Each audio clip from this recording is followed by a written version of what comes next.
male reproductive organs consists of a number of sex organs that are part of human reproductive system. Mainly their function in the males is to produce and then store and then release. Is that?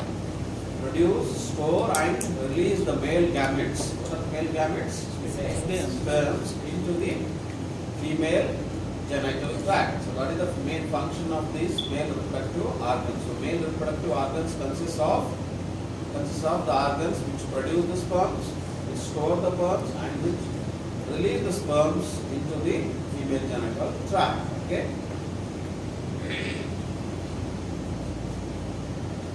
So these male reproductive organs are divided into two parts. That means the organs which you see externally with your eyes, that is the external genital organs and then the internal genital organs. Okay. So what are the external genital organs that you see outside? There are the two. One is the penis, the second is the scrotum. So what are the external? Scrotum. The penis and then the scrotum. The scrotum is a diagonal structure where you have the testis located. Okay. So the internal genital organs are the testis, the epididymis, vas deferens, then like accessory glands which are helpful in this process, that is the seminal prostate and bulbourethral glands. Clear? So what are the internal genital organs? The testis, epididymis, the vas deferens. Okay, even at the last we can include even the ejaculator ducts also. Okay. So that the accessory glands like the seminal vesicles, prostate gland and then the bulbourethral glands. Therefore, please, third one, please, that's different. Yeah. Third one, please, an internal genital organ. Vas deferens. What's Vas deferens. It's a duct which carries the sperms from the epididymis and which continues after the union of the duct of the seminal vesicle as the ejaculator duct. I will come to that, explain that. Not heard of this vas deferens?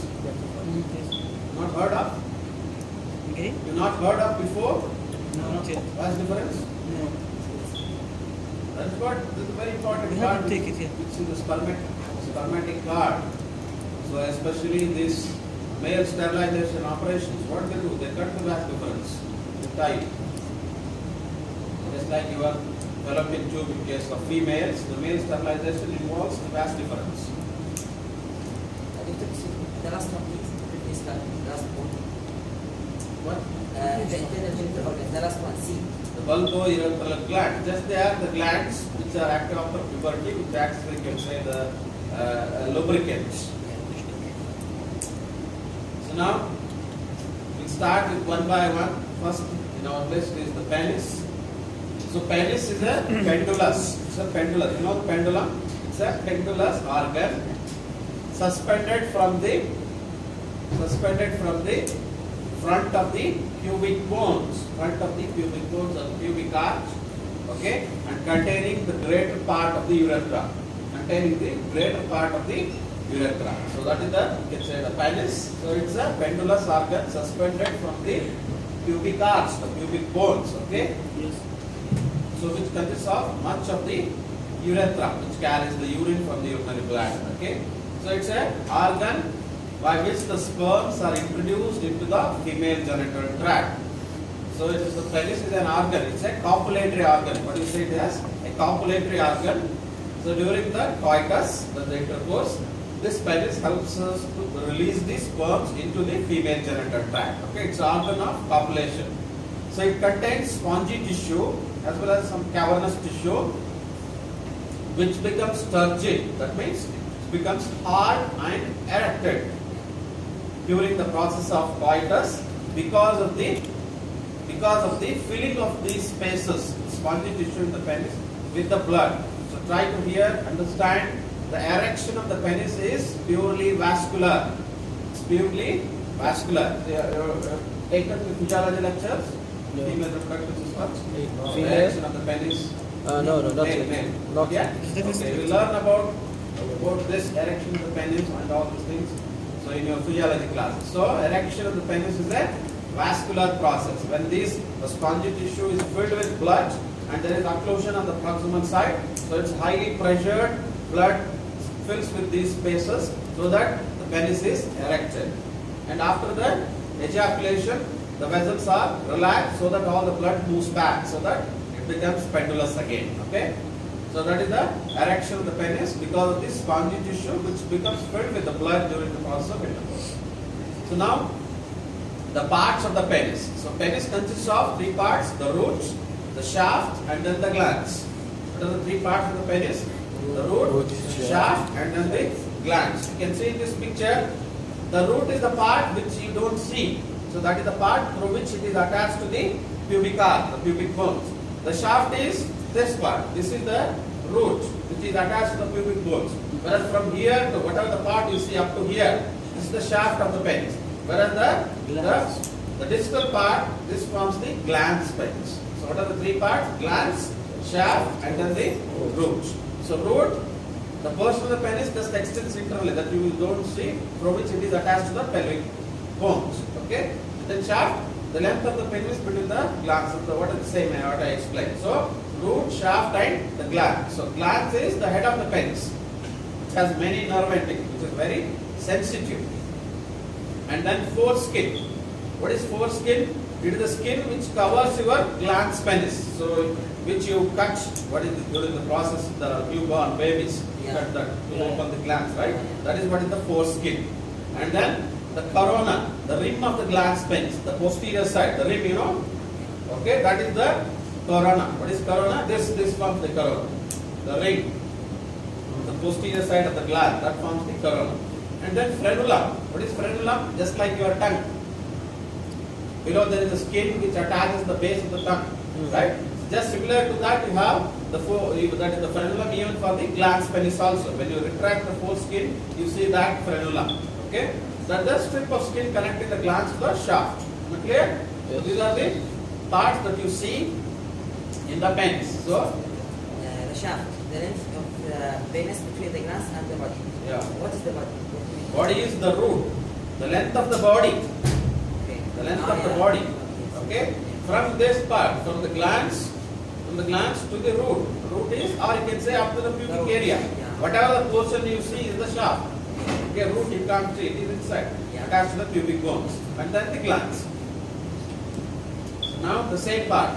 The root, as I said, it consists of two crura. Crura means a pillar like a fibrous tissue. Okay? So this forms the crura. You can see it here.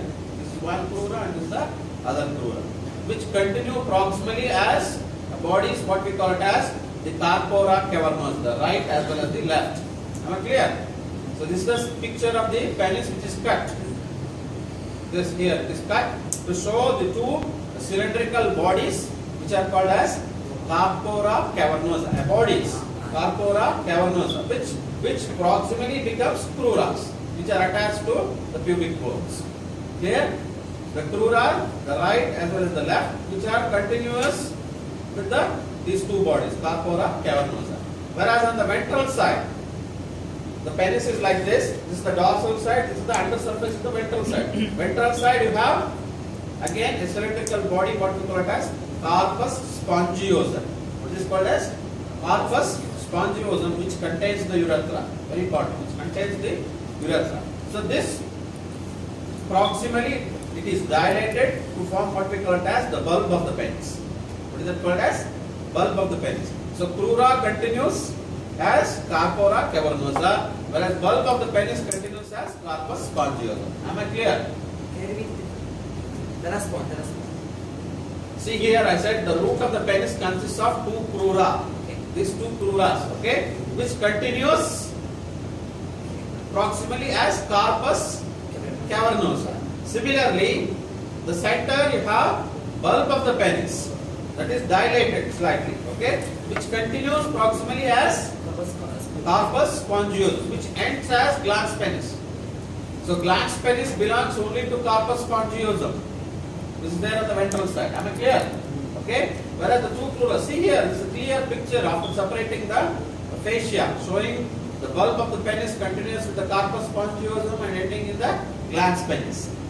Okay. Whereas cruras, both right and left, continues proximally as corpus spongiosum, right and left.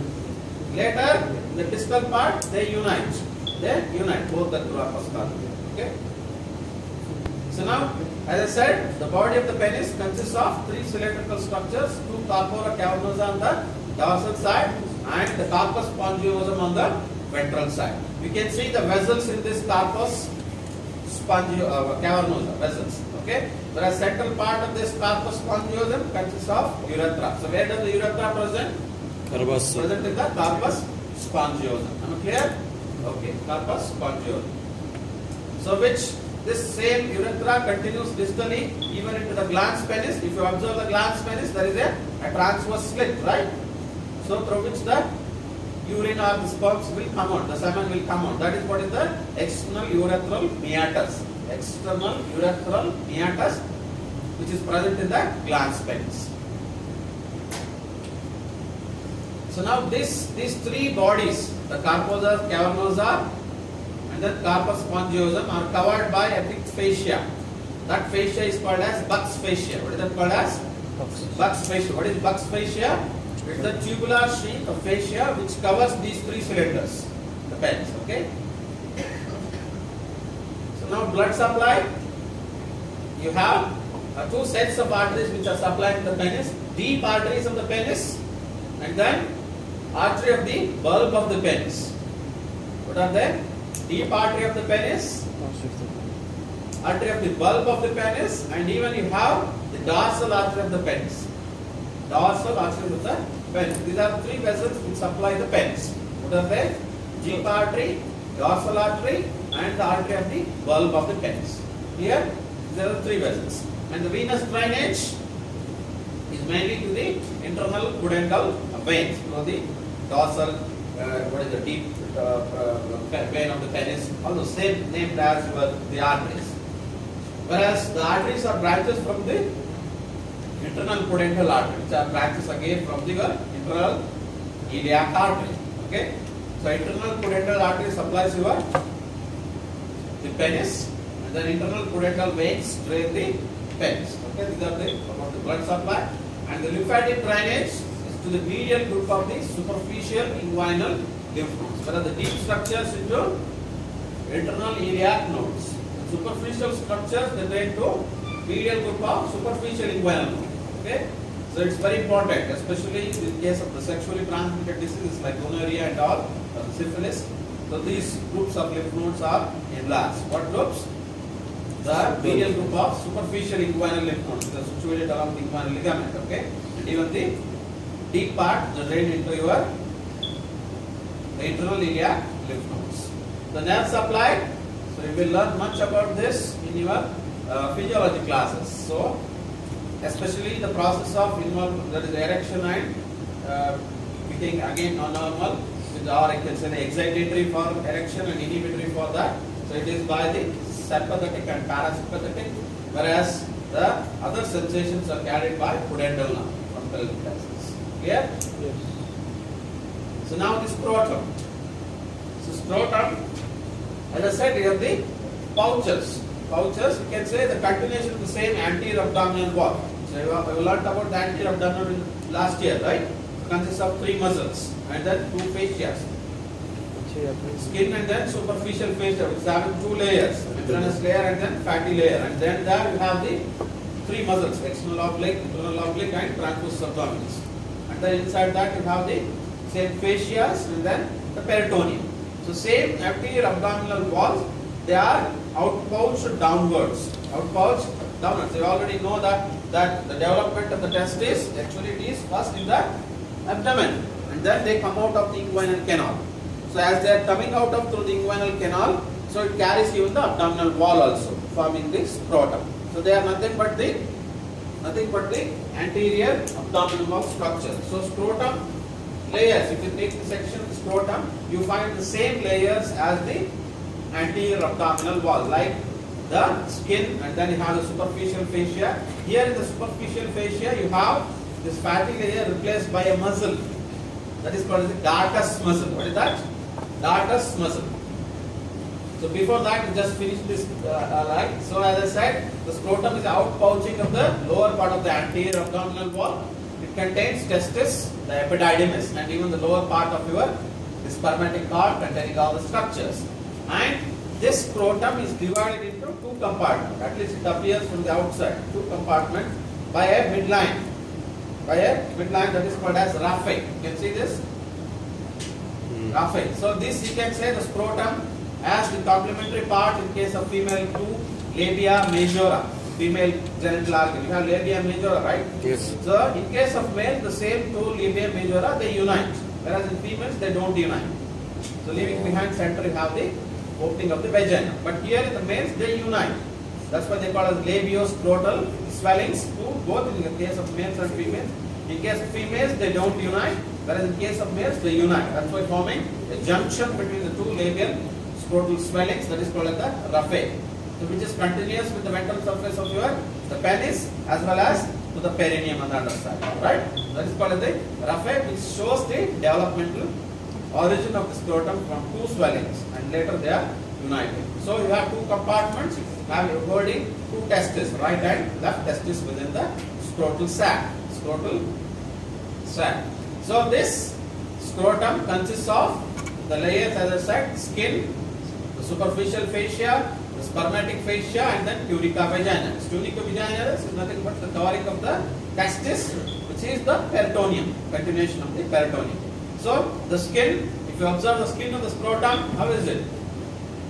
It's not like your body skin. You have multiple creases, right? You have the multiple creases because below the skin you have a muscle. Sometimes, especially in hot summers, the scrotum sags down, whereas in winters it goes upwards to maintain the temperature for the testis, right?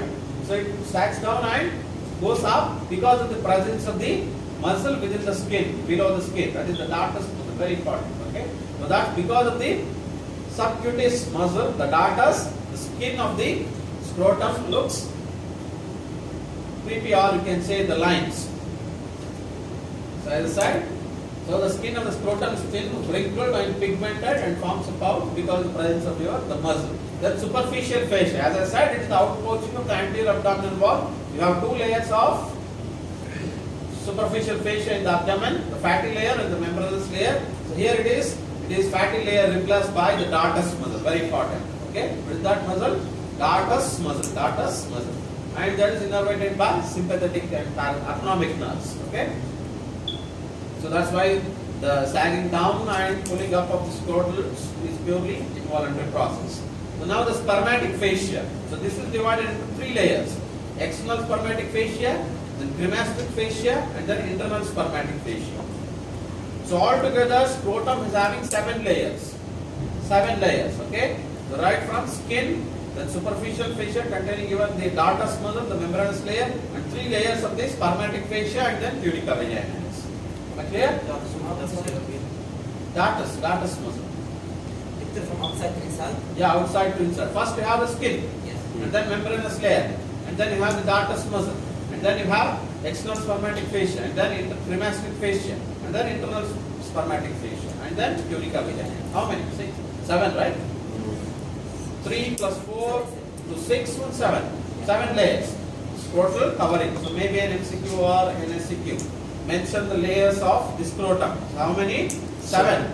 Okay. Right from skin, then membranous layer of superficial fascia, then dartus muscle, then external spermatic fascia is nothing but external oblique muscle continues downwards, and then cremasteric fascia, because here in the especially the inguinal canal, the coverings of the spermatic cord, the internal oblique muscle is replaced. The same muscle is slightly continuous downwards as a muscle which covers your spermatic cord. That is called as cremasteric muscle. What is that called as? Cremasteric muscle. Cremasteric muscle. If you just, that's a reflex called as cremasteric reflex. If you just take a needle or something and then touch the medial surface of the thigh, the scrotums will go up. Scrotum will go up. That is called as the cremasteric reflex because of the contraction of the cremasteric muscle. So which forms the covering of the spermatic cord, which is continuous with the internal oblique muscle of the abdominal wall. Okay. So that is the fascia covering it. We call it as the cremasteric fascia. Okay. And then internal spermatic fascia, which is continuous with the fascia transversalis of the anterior abdominal wall. Am I clear? Yes. Okay. And then you have deeper to that you have the peritoneum. Say peritoneum, same as the testis, it goes down through the inguinal canal during the process of development. It even takes the peritoneum with it. So after fully development, the peritoneum here in the abdomen cuts off from the peritoneum covering the testis. Okay, so forms a separate layer. We call it as tunica vaginalis. Am I clear? So what are the layers? Yeah. Skin. Skin, Superficial fascia. membranous layer of superficial fascia, then dartus muscle, or just you rename it as superficial fascia, then dartus muscle, then Spermatic fascia. external spermatic fascia, Internal. cremasteric fascia, then internal internal spermatic fascia, then tunica vaginalis. Clear? Yes, Victor. Yes. Could you back to the previous slide? What is the epididymis? Epididymis. Epididymis. Where is the epididymis? The third line. The third line. It contains a scrotal sac. They are nothing but bags. You know bag? Like this. Within the inside you have the testis, epididymis, vas deferens and all. It is a pouch. You know pouch? Yes, yes. Inside which you have the testis, epididymis and all. It contains, the scrotum contains the testis, epididymis and all. Doctor, tunica is separated from peritoneal later on. Yeah. Sometimes what happens, it remains. Then we call it as congenital hernia. Through that what happens, some of the intestinal structures, they pass through that tube and then goes to the scrotum, the hernias. So some babies born with hernias because of when this peritoneum comes down, it should cut off. Okay? There is no communication between this tunica vaginalis and then the peritoneum. Sometimes it doesn't. There is continuity. So what happens? The abdominal content, they pass through the inguinal canal and then come into the scrotum. That is called congenital hernias. So now coming to the spermatic cord. Now do you understand this picture? See here. So this is the inguinal canal through which the spermatic cord is coming out. Okay? And then going to the testis. This is the scrotum containing these layers, skin and all. Here, so Through spermatic crura, cord. Yeah. Through the crura, What? spermatic canal, inguinal canal. Yeah. It's through From crura. deep ring to external ring. From deep inguinal ring to superficial inguinal ring. Where is it? You know? I don't know why you are not following. The scrotum is down. Anterior abdominal wall is having inside you have a deep inguinal ring and then superficial inguinal ring. Remember the first year class. Deep inguinal ring, superficial inguinal ring. In this you have the connecting this as the canal. That is called as inguinal canal. After coming out through the superficial inguinal round, you can feel the spermatic cord. Just above the testis, you roll your fingers. You feel a cord. You feel a cord. That is the spermatic cord. Got it? If you not felt it, go back home when you are in the toilet, just feel your spermatic cords. So just above the testis, you can feel the cord-like feeling. Okay? So that is the spermatic cord, which connects, you can say, which carries the sperm from the testis to the inside the pelvic cavity, so that it will go to the seminal vesicle tract, ejaculatory tract, to the behind the bladder, and then again pass through the urethra. Okay? So spermatic cord is a collection of structures from the, you can say, the abdomen to the testis, or pelvic cavity to the testis. Contain, for example, the testicular artery is a branch from aorta. It has to reach the testis. It will go down. Testicular veins, they have to come up. Then you have the vas deferens coming up, carrying the sperms, the nerves. Okay? They all has to reach the testis, right? As the testis is outside the abdominal cavity.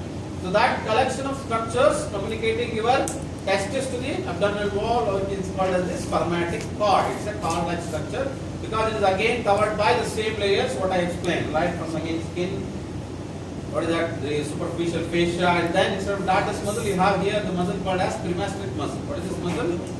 Cremasteric muscle, which is continuous with the internal oblique of the abdominal wall. Internal oblique of the abdominal wall. Cremasteric muscle. Okay? The same fascias, as I explained.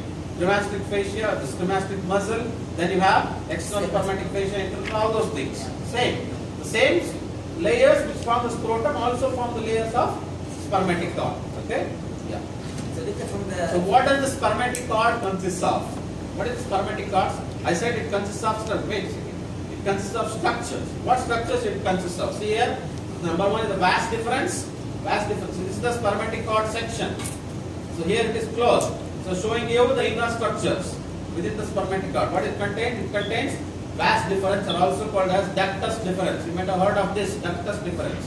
Okay. The other name is vas deferens. Then the testicular artery, and then testicular vein in the form of plexus. What we call it as mampiniform plexus of veins. See here, the plexus. Okay. What is that? Mampiniform plexus of veins. Then testicular nerve, the autonomic nerve, testicular lymph vessels, and some remnants of process vaginalis. That's the same peritoneal covering. Okay, so these are the structures which form the spermatic cord. So spermatic cord consists of ductus deferens, testicular artery, mampiniform plexus of veins, testicular nerve, and testicular lymph vessels. Here, covered by all those layers what I explained before as the layers of the throat. So there, here you have the cremasteric muscle instead of darkus muscle. Yes, Yeah, instead of dark muscle, cremasteric muscle. spermatic cord. Is it a canal? Cord. I know between the testes too. Abdominal wall, it passes through the canal. You know the understanding difference between a canal and a cord? Cord is like a rope. Yes. It's like a cord consisting of all these structures bound by the fascia. Canal, it passes through the canal. Canal having a lumen, cord doesn't have a lumen. Okay, if you bind 2 or 3, so this is a cord, this is vas deferens, this is testicular artery, like that. They are binded by fascia and all. So this forms the testicular. Here, this is the testis, and these all structures go to testis and then pass through the inguinal canal and go to inside. Clear? This is spermatic cord. This is inguinal canal. Okay.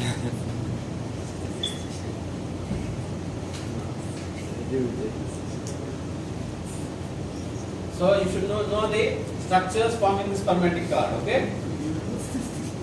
So now coverings as explained the same layers again.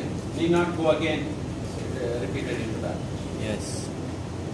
So now coming to the testis. So this is the testis. Which is cut section of the testis. You are going to learn much about the testis in your histology classes. Main is the histology of the testis. Okay. So I said the last layer in the what is that? Scrotum was tunica vaginalis. This even covers your testis. Okay. So after that is the peritoneal covering. Okay. After cutting the tunica vaginalis, inside you have a fibrous layer that is called as tunica albuginea. What is that called as? Tunica albuginea. You can see it here. This grey color. Ovary. This is all is the tunica albuginea. What is that? It's a fibrous tissue next to tunica vaginalis. Then this tunica albuginea sends septas into the tissue, into the substance of the testis, dividing the substance of the testis into different lobes, or you can say the lobules. Okay, you can see here lobules. See here, these are the septas. This is tunica albuginea, sending the septas, dividing it into lobules. See there? These are the lobules. So these lobules, each lobule consists of 1 to 3 coiled seminiferous tubules. What are the lobules made up of? 1 to 3. 1 to 3 seminiferous tubules which are highly coiled. You can make it here. They are all the coiled tubes where they are present in the lobule. How the lobules are formed? By the septas from the tunica albuginea. Okay. So each lobule consists of 1 to 3 coiled seminiferous tubules. You can see it from these tubules. You have the beginning of ductules which form a plexus that is called as rete testis. What is it called as? Rete testis. What is that rete testis? From these seminiferous tubules, the network, these channels, all those they unite and then form a plexus that is called as rete. That means a reticular-like structure, the rete testis. So from the rete testis, you have the beginning of around 10 to 20, you can say 10 to 12 ductules which go up. They are called as the efferent ductules. I can't see them. See that? This you can see the label here. This is the rete testis and these are the efferent ductules. See that? These are the efferent ductules from the rete testis. So these efferent ductules again they join together to form a duct called as the epididymis. What is that called as? epididymis. Epididymis is also again highly coiled, forming the head, then you have the body and then the tail. Epididymis forms a convoluted form of duct that is from the head, and from the head you have the beginning again that is also coiled, which runs downwards. I will show that picture that forms the you can see it here. See? So this is the retail testis. These are all different ductules. Okay, forms the highly coiled part of the epididymis that is called the head of the epididymis, and then which runs downward. This is also again coiled. This is called the body of the epididymis, which runs towards the inferior pole. So this is having a superior pole and then inferior pole. Okay, comes to the inferior pole, that forms the tail, and from there begins the vas deferens, a single duct. Yes. Clear? Yes. So that is the story about the lobules, seminiferous ductules. Okay, then forming the retail testis, different ductules, head of the epididymis, body of the epididymis, tail of the epididymis, vas deferens. Okay? Doctor, Yes. the lobules the septa which make lobules from tunica albuginea. Tunica. Albuginea. It's a fibrous tissue, as said. Yes. Into vaginalis. Inside the tunica vaginalis is a layer. Inside this you have the tunica albuginea. That's a fibrous stroma. Yes. Fibrous stroma which sends septa into the testis, dividing it into like any other glands you have studied many in histology. Like from the fibrous stroma you have the connective tissue going into the substance of the any organ, dividing them into different lobules. Okay. Yes. So as I said, testes are ellipsoid shape, the conical shape, having a superior pole and inferior pole. Okay. And then testis develop the same story again. What I explained, developed in the abdomen and week before the birth of this scrotum. The left testis, here it's very important here. One point. The left testis, if you observe your scrotum, left is slightly down compared to the right because of the venous drainage. Because of the venous drainage. I will come to that later. Okay. So it is covered by the same, as I said, the peritoneal level is the tunica vaginalis, and inside you have the tunica albuginea divided into lobules, same seminiferous tubules, all those things. Okay. So what are the features in the testis? It is having a superficial pole, and then inferior pole, or superior pole and then the inferior pole. Okay. So again, identification of the right and left testis also becomes in case, especially for, I will explain that when you go to lab. Very often you have a lab on the same topic. Okay. I will explain that. And how to identify the right testis and then the left testis by looking into the location of this epididymis. Okay, which is located on the posterior lateral side of the testis. So the same as I said, epididymis is having three parts: the head, body, and tail. From the tail begins the vas deferens or the ductus deferens. As I said, the true epididymis is a single long coiled duct with different ductules, all drains. Same story. I need not go into again all the structures. So where it is located, it is mainly on the posterior lateral side of the testis. Where is the epididymis? It is on the. So if you consider this as a testis, this is medial side, this is lateral side. See here, or just consider this as testis. Okay, with the superior pole and then inferior pole. Okay, so now this is the medial side, this is the lateral side. So now the epididymis is like this on the posterior lateral side. Okay, from the superior pole runs downwards, okay, forming the tail at the inferior pole and then runs upwards as vas deferens. Like it's there on the lateral side, posterior lateral. Clear? By which you can identify the right and left testis. So now the testicular artery, the arterial supply, the blood supply of the what is that? The testis. So from the, as like you have already studied about the female, the ovaries, they are also supplied ovarian arteries which are branched from the aorta, abdominal aorta. The testicular artery is a branch from abdominal aorta. Here the veins are very important. The testicular veins emerge from the testis and then they form plexus around this spermatic cord structure, especially the vas deferens, to maintain the temperature.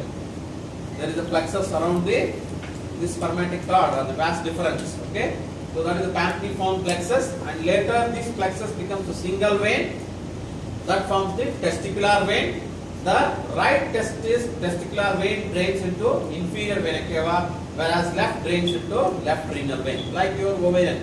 Okay, so because of the inferior vena cava little up, whereas the renal vein is slightly on the downside.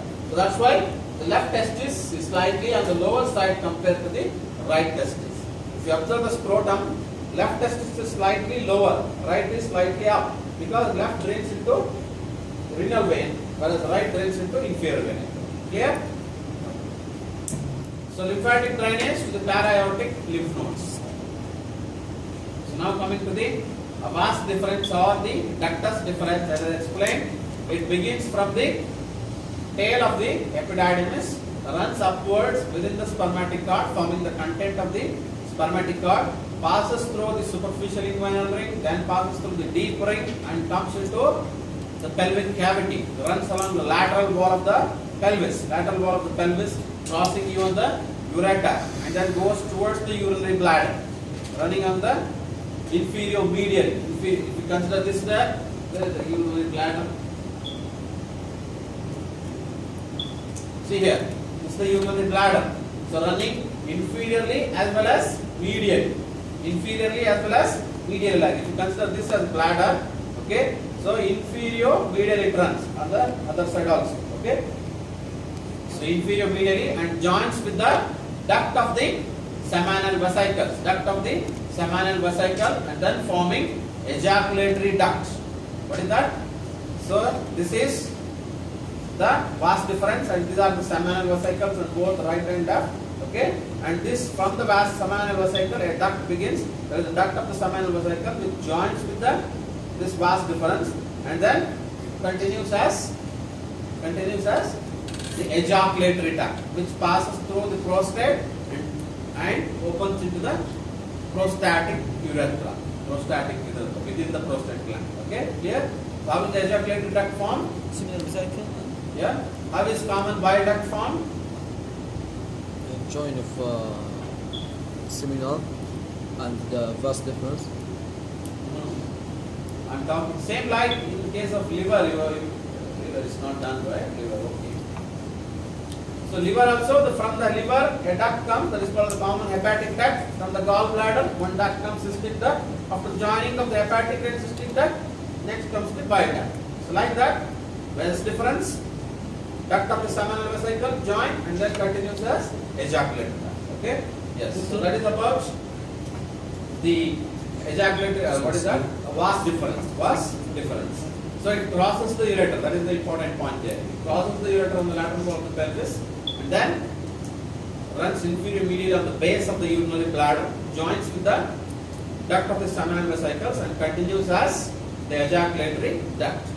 The next is the seminal vesicles. They are the accessory glands which are helping in the process of, you can say, what is the maturation of the sperms or the release of the sperms, all those things. Okay. So accessory glands, seminal vesicles are the accessory male reproductive glands.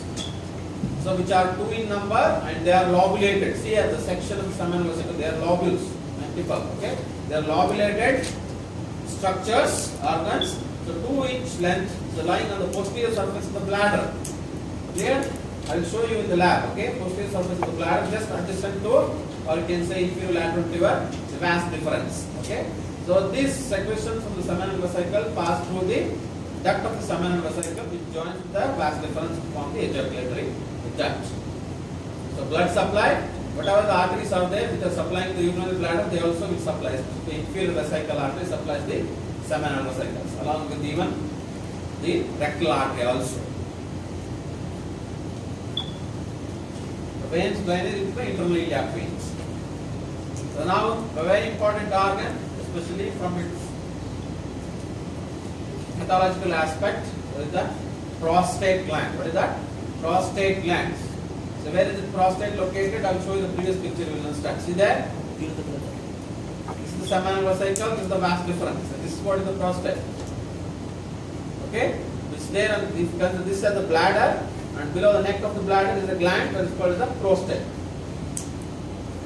This is also again an unpaired, whereas seminal vesicles were paired, both right and left. This prostate is an unpaired body or like an organ or a gland which is there on the inferior, or you can say the neck of the urinary bladder, from where the urethra begins.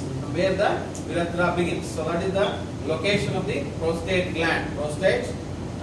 So it's also an accessory reproductive organ, male reproductive organ. This is absent in case of females. Prostate is absent in case of females. So it lies immediately inferior to the bladder. Same thing what I explained above the urogenital diaphragm, posterior to the pubic symphysis and anterior to the rectum. Same, the pelvis structure. So anteriorly you have the bladder, posteriorly you have the rectum. So below the urinary bladder you have the prostate gland. What is anterior to that? The pubic symphysis. Posterior to that? The rectum. Okay, the same thing is explained. So you have the pelvic diaphragm like this. Okay, the urethra passes like this, and here you have the prostate gland. So both sides you have the levator ani muscles, lateral side. This covering the prostate gland, levator ani muscles. Above you have the urinary bladder, okay, and posteriorly you have the rectum and anteriorly the pubic symphysis. I will show you in the cut section in the lab. Okay.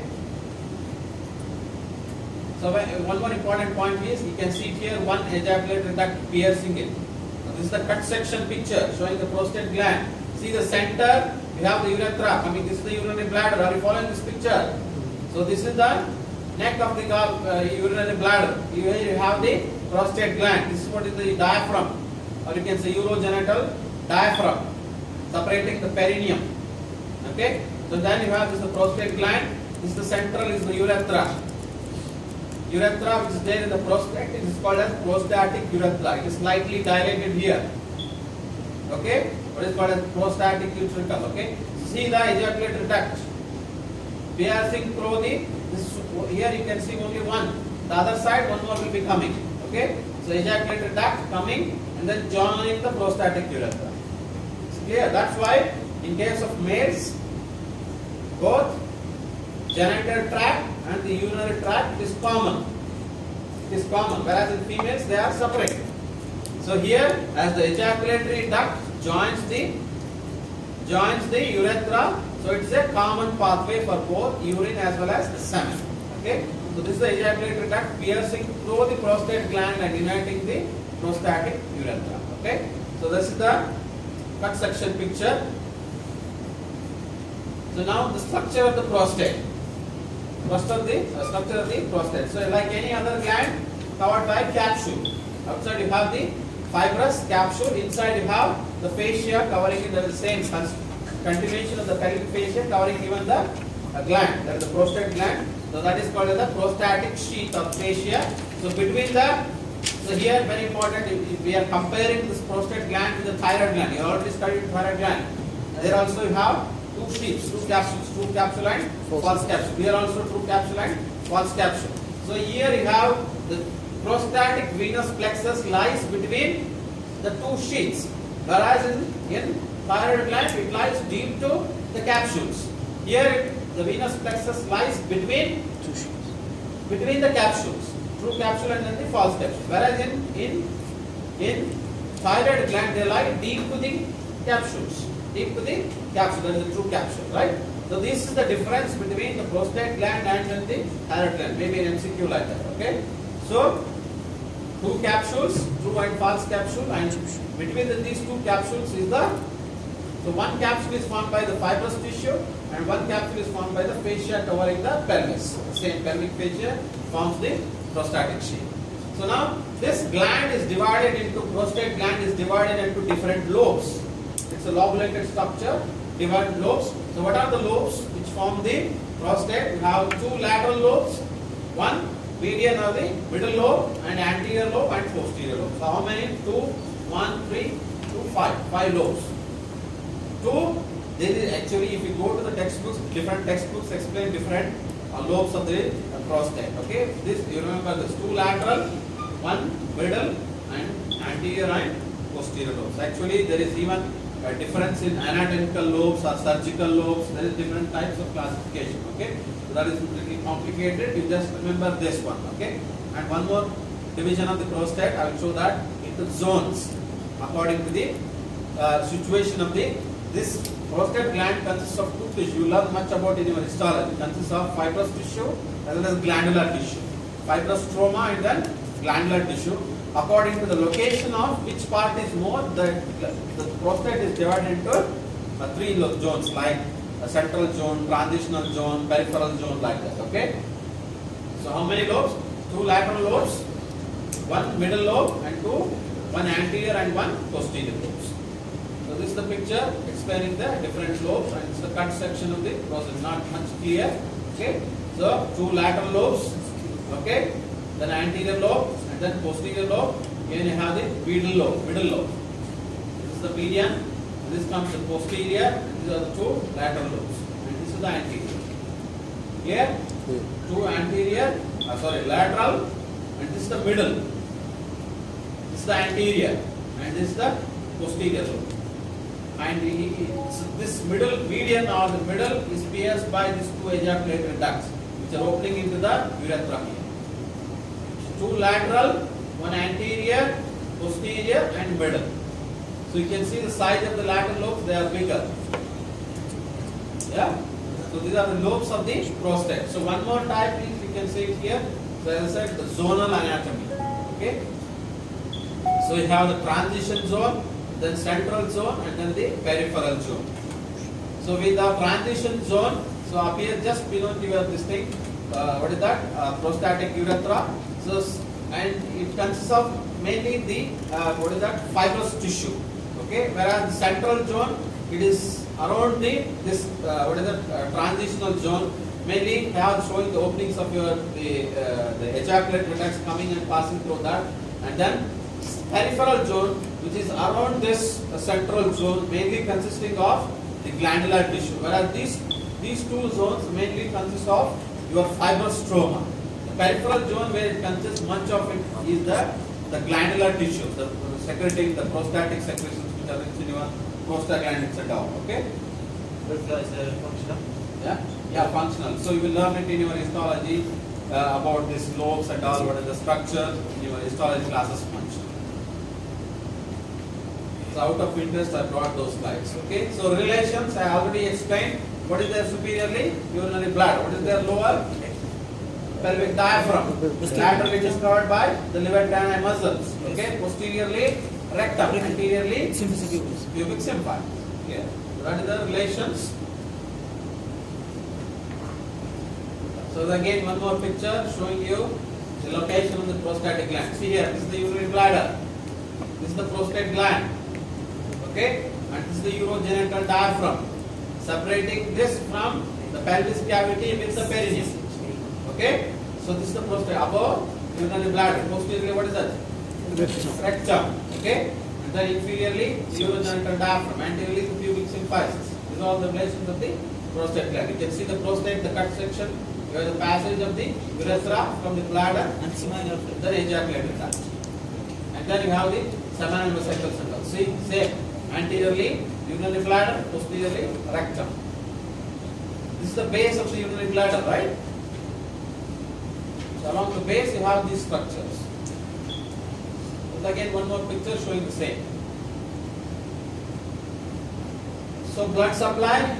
So the arteries which supply the rectum, which supply the bladder, and even the branches from internal pudendal, which are supplying the perineal structures, all will supply the prostatic gland. Okay, and the venous drainage, they all drain. As I said, the location of the venous plexus is important. Where they are located, between true and past step. Okay, so from there we have the prostatic vein beginning, which drains into internal iliac veins. Internal iliac veins. So lymphatic drainage, you have the internal iliac and sacral lymph nodes. Internal iliac and sacral lymph nodes, and then some vessels may pass the posterior surface and then go to the external iliac lymph nodes. External iliac lymph nodes. So the innervation is mainly by the autonomic nerves. So this is very important. Every male, remember this. When his hairs go grey, all men they suffer from this disease, what is called as BHP. What is that? Benign hypertrophy of prostate. You might have seen your grandfathers, especially in the night times, continuously going to the toilet. Compared to you, so they will be visiting the toilet more because of the enlargement of the prostate, hypertrophy of the prostate, constricting the urethra, so giving us different complications. Okay, especially in passing the urine, in urinating. Okay, so that condition is called as BHP. Here, look at this sentence. Where is that?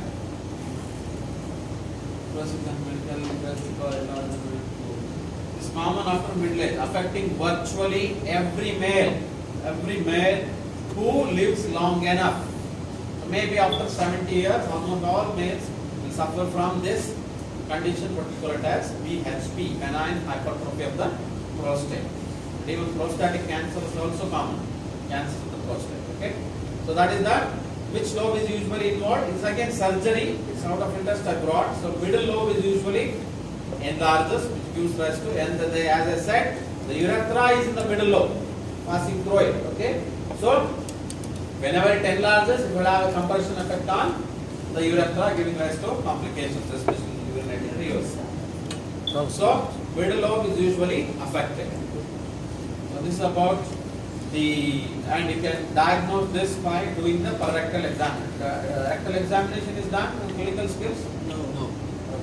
Why do you say? What's another test? Maybe in the third year you will learn about the digital examination of the rectum. You can feel the prostatic gland, especially when it is enlarged. You can see the enlargement. That's how you diagnose hypertrophy. So that's all about the male reproductive organs. Thank you very much.